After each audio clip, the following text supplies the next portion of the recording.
याला आमखास म्हणतात. आमखासमध्ये म्हणजे पब्लिक ऑडियन्स. म्हणजे ओटा दिसतो तिकडे कार्यक्रम व्हायचा, खाली लोक बसायचे, प्रेक्षक लोक. आणि हे दरवाजा जो आहे गार्डन आहे, मुघल गार्डनचा दरवाजा. आणि याच्या पाठीमागे गार्डन नंतर शाही हमाम. शाही हमामचं काम चालू आहे. आता गार्डन तर डिस्ट्रॉय झालं, आता आर्किओलॉजीने झाडं लावली. आणि याच्यामध्ये म्युझियम बनवल्यानंतर याच्यामध्ये काही वस्तू ठेवलेल्या आहेत, अँटिक्स. आता ते बंद आहे.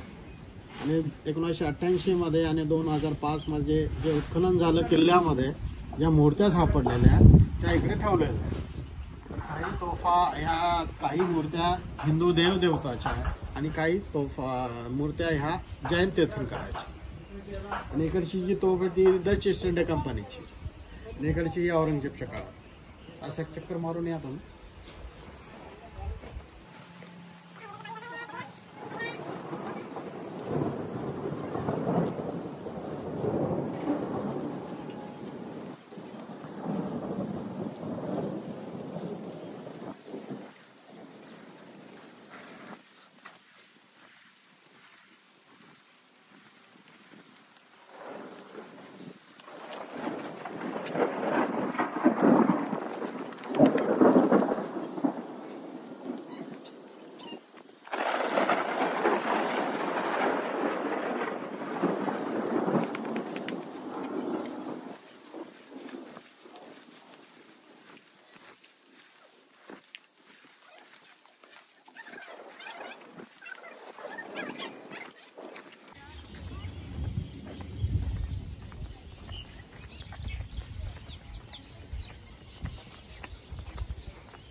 त्या हिशोबाने असतं काहीतरी उत्पन्न मिळावं गव्हर्नमेंटला, म्हणजे असं ठेवतात ते.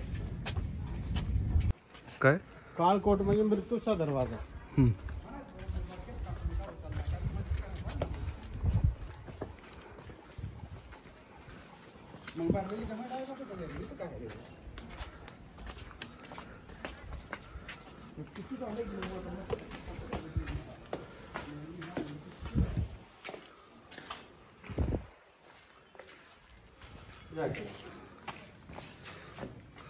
हे बघा, याला मराठीमध्ये काळकोट म्हटलेलं आहे. काळ म्हणजे मृत्यू, मृत्यूचा देवता. तसं शत्रू दरवाजा तोडेला आतमध्ये गेले. इथे 2 दरवाजे असायचे शत्रूला अडवण्यासाठी. हा एक दरवाजा दिसतो, अशा प्रकारे या बाजूला दरवाजा होता. तो 2 दरवाज्यामध्ये शत्रू बंद झाला तोपर्यंत किल्ल्याचे सैनिक वरून हमला करायचे. काही शत्रू मारले जाणार, काही शत्रू विचार असा करणार मोठा दरवाजा खरा असतो. या बाजूला मोठा दरवाजा खरा मानून शत्रू पुढे गेल्यानंतर भिंतीला धडक मारायचा. तोपर्यंत किल्ल्याचे सैनिक शटर डाऊन करायचे. जो आतमध्ये बंद झाला तो बाहेर पडण्यासाठी मार्ग शोधायचा. तिकडे खिडकी आहे, सरपट जाऊन खिडकीच्या बाहेर डोकं काढायचा. त्याच्यावरती अजून एक खिडकी बाहेर उघडते. वरचा मनुष्य दगड सोडून द्यायचा.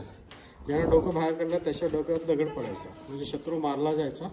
त्या युक्तिमुळाला काळकोट किंवा मृत्यूचा दरवाजा म्हटलेला आहे. काळ म्हणजे मृत्यू. आता याच्यानंतर आपण बघू चिनी महाल, औरंगजेबचा जेलखाना.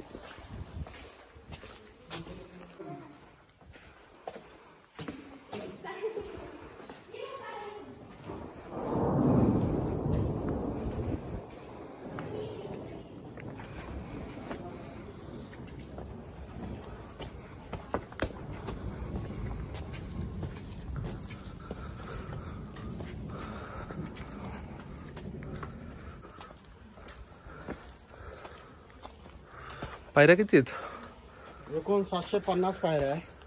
अच्छा. इथून खालून भुयारी मार्गापर्यंत 285. 280 आहे.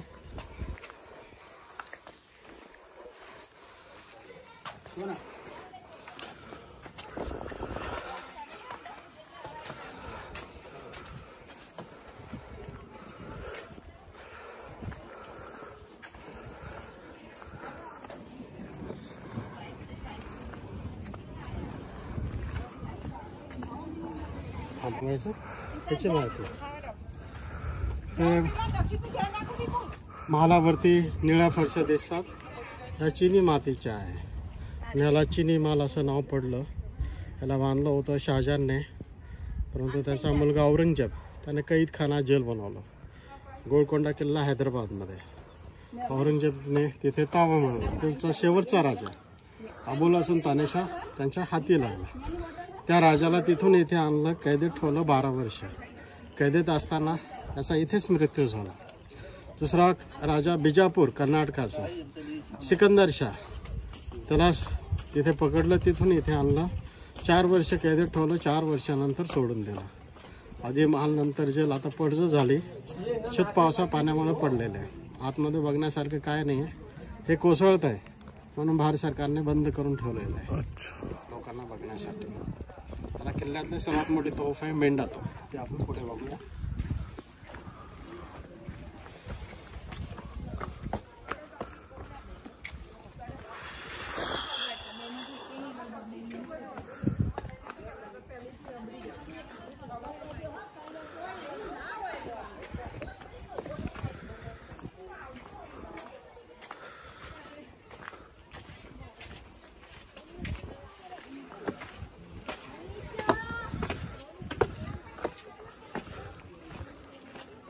हे काय? तोफाला फिरवण्यासाठी खालून रस्ता आहे. तोफ वरती ठेवलेली आहे. मेंढ्याचं डोकं लावलेलं आहे. मेंढा म्हणजे एडका. एडका जेव्हा एक दुसरा टक्कर मारतो, मरेपर्यंत टक्कर सोडत नाही. म्हणजे मेंढ्यामध्ये वारंवारता असते. त्याचं वजन 14 टन, मारक क्षमता 9 किलोमीटर. ही तोफ औरंगजेबच्या काळातली. औरंगजेबचं नाव आहे इराणी भाषेमध्ये तोफेचं नाव तोफे किल्ला शिकत, म्हणजे किल्ल्याला तोडणारी तोफ. तिसरं नाव मेट्रोलॉजिस्ट. ही तोफ एक्सेलवरती असायची, खालून एक्सेल फिरवायची. तो फिरायची फक्त अर्धवट. कोणी ताबा मिळाला पाठीमागे फिरवू शकत नव्हतं. आता खाली रस्ता बंद आहे.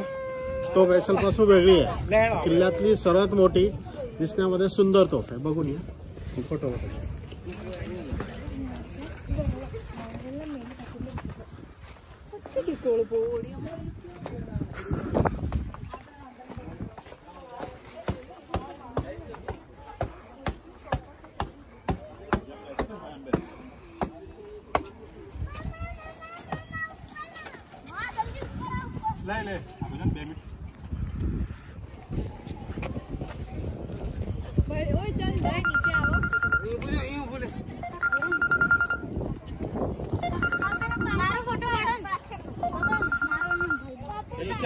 पप्पा थांबे.